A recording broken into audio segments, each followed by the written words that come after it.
Hello friends, आज से हम लोग आधुनिक भारतीय इतिहास पढ़ना शुरू करेंगे। तो सबसे पहले हम लोग यूरोपीय कंपनियों का भारत में आगमन, इस टॉपिक से हम लोग स्टार्ट करेंगे।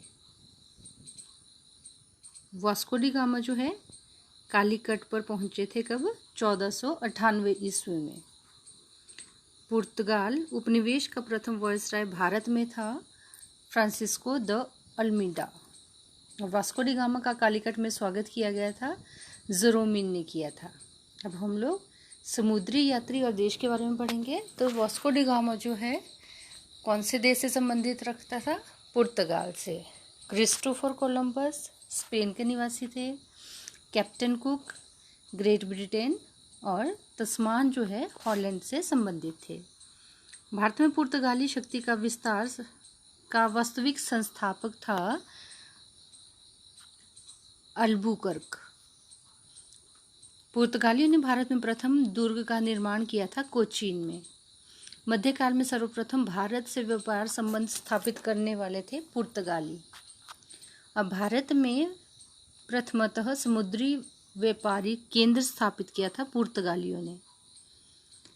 बंगाल की बांदेल, चिंसुरा, हुगली तथा श्रीरामपुर फैक्ट्रियों में से एक जो पुर्तगालियों द्वारा स्थापित की गई थी वह है हुगली। पौंडीचेरी के संदर्भ में यह सही कथन है। पौंडीचेरी पर कब्जा करने वाली पहली यूरोपीय शक्ति पुर्तगाली थे।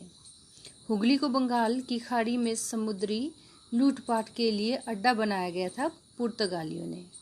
कलकत्ता का संस्थापक थे जॉब चार्नोक। भारत में यूरोपीय शक्तियों के प्रवेश के संदर्भ में यह सही कथन है। अंग्रेजों ने अपना पहला कारखाना दक्षिण भारत में मछलीपट्टनम में लगाया। पूर्वी भारत में अंग्रेजी कंपनी ने 1633 ईस्वी में उड़ीसा में पहला कारखाना लगाया। डुप्ले के नेतृत्व में फ्रांसीसियों ने 1946 ईस्वी में मद्रास पर कब्जा किया था।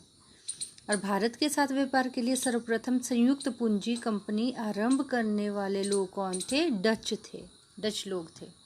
यह सही कथन है। डचों ने पुर्तगालियों को पराजित किया और आधुनिक कोच्चि में उन्होंने फोर्ट विलियम्स का निर्माण किया। भारत में ईस्ट इंडिया कंपनी की सफलता का राज था भारत में राष्ट्रीय भावना की कमी। कंपनी की सेना को पश्चिमी प्रशिक्षण मिला था तथा उनके पास आधुनिक हथियार थे। भारतीय सैनिकों ने राष्ट्रीय भावना का अभाव था, जिसके फलस्वरूप कोई जो उन्हें अच्छा वेतन दे अपनी सेवाओं में लगा सकता था। ब्रिटिश कंपनियों में से भारत में व्यापार करने का पहला अधिकार पत्र किसको प्राप्त हुआ था? लिवेंट कंपनी को। लंदन में ब्रिटिश ईस्ट इंडिया कंपनी के गठन के समय भारत का बादशाह थे अकबर। वह मुगल सम्राट जिसके शासनकाल में इंग्लिश ईस्ट इंडिया कंपनी ने भारत में सर्वप्रथम कारखाना स्थापित किया था वह थे जहांगीर। भारत में 1613 ईस्वी में अंग्रेजों ने पहली फैक्ट्री स्थापित की थी सूरत में। वह अंग्रेज अधिकारी जिसने पुर्तगालियों को स्वाली के स्थान पर हराया था वे थे थॉमस बेस्ट। यूरोपीय व्यापारी कंपनियों में से सूरत में सर्वप्रथम अपना कारखाना स्थापित किया था अंग्रेजों ने। ब्रिटिश ईस्ट इंडिया कंपनी ने बम्बई लिया था पुर्तगालियों से। ईस्ट इंडिया कंपनी का गवर्नर जिसे औरंगजेब द्वारा भारत से निष्कासित किया गया था वह थे सर जॉन चाइल्ड। प्रथम कर्नाटक युद्ध का तत्कालिक कारण था अंग्रेजों द्वारा फ्रांसीसी जहाज़ों का अधिग्रहण। कर्नाटक युद्ध लड़ा गया अंग्रेज और फ्रांसीसियों के मध्य। अब हम लोग सुमेलन करेंगे। प्रथम कर्नाटक युद्ध जो है एक्स-लॉ चैपल की संधि से अंत हुआ उसका। द्वितीय कर्नाटक युद्ध जो है अनिर्णायक युद्ध जो था और तृतीय कर्नाटक युद्ध जो है पेरिस की संधि से अंत हुआ। और प्रथम मैसूर युद्ध जो है ब्रिटिश की हार हुई थी। प्रथम यूरोपीय व्यक्ति जिसे भू क्षेत्र अर्जित करने के उद्देश्य से भारतीय राजाओं के झगड़ों में लाभ लेने की नीति आरंभ की हुए थे डुप्ले। भारत में फ्रांसीसियों ने अपना सबसे पहला कारखाना स्थापित किया था सूरत में। फ्रांसीसी ईस्ट इंडिया कंपनी स्थापित हुई थी लुई 14वें के शासनकाल में, लुई 14 के शासनकाल में। भारत में फ्रांसीसी कंपनी का संस्थापक माना जाता है कॉलबर्ट को। बंगाल में डचों द्वारा स्थापित कारखाना था चिंसुरा में। फ्रांसीसी दक्कन में शक्ति आंदोलन स्थापित करने में असफल रहे क्योंकि अंग्रेजों की फौज शक्तिशाली थी।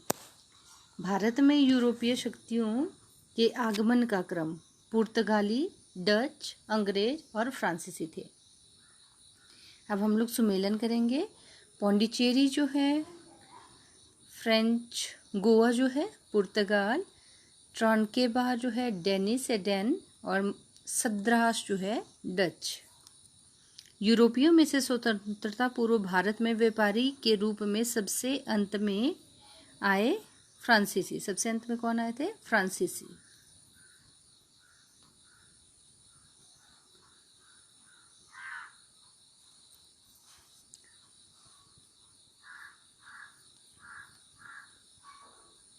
आज हमने फ्रेंड्स पढ़ा यूरोपीय कंपनियों का आगमन। नेक्स्ट वीडियो में हम लोग पढ़ेंगे नेक्स्ट टॉपिक जो कि है ईस्ट इंडिया कंपनी और बंगाल के नवाब। Thank you.